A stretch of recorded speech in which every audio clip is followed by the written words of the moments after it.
pelanggaran, dosa yang serius di hadapan Allah, yakni mereka menyembah patung lembu emas yang mereka buat sendiri dan dianggap sebagai Tuhan.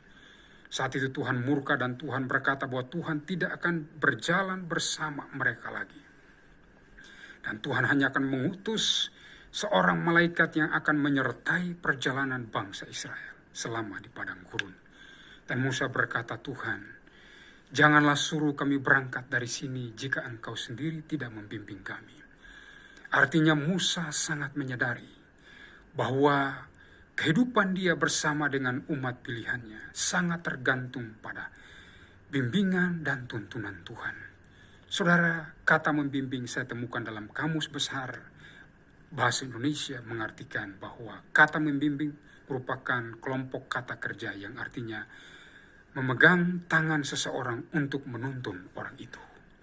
Jadi ketika Musa berkata, bimbinglah kami, artinya Musa sedang memohon kepada Tuhan agar Tuhan memegang tangan umat pilihannya, memegang tangan Musa dan menuntun mereka selama di padang gurun. Saudara-saudaraku yang diberkati Tuhan, hidup ini memang penuh dengan misteri.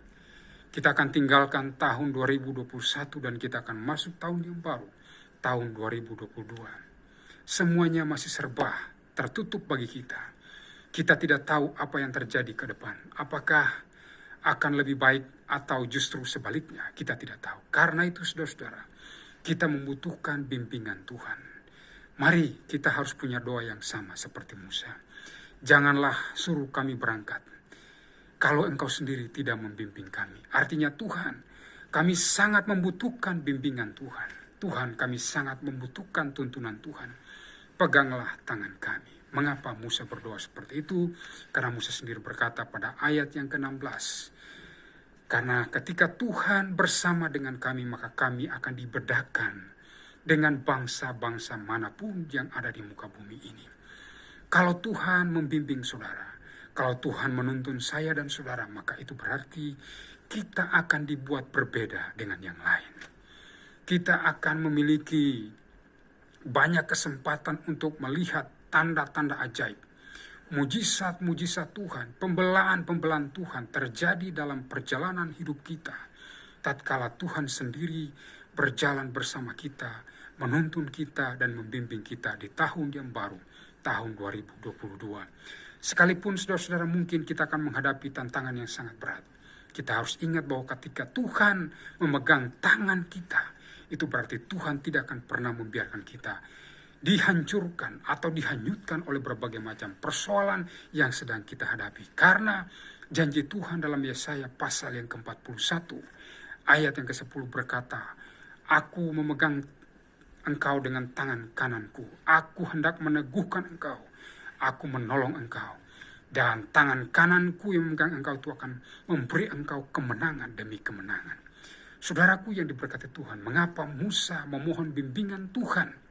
Tuhan sendiri yang memegang tangan mereka selama mereka berjalan di padang gurun.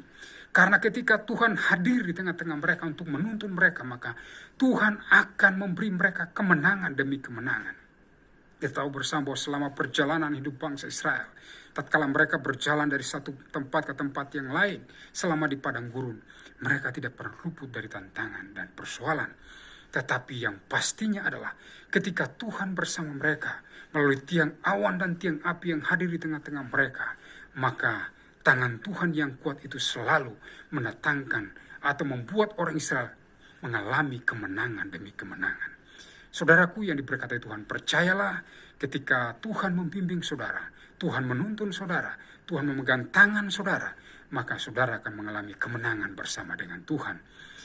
Jalanilah di tahun yang baru ini dengan pengharapan yang baru dalam Tuhan, bahwa Tuhan yang telah menyertai kita di tahun 2021, Tuhan yang sama akan menyertai kita di tahun yang baru, tahun 2022. Salam, Tuhan Yesus memberkati kita.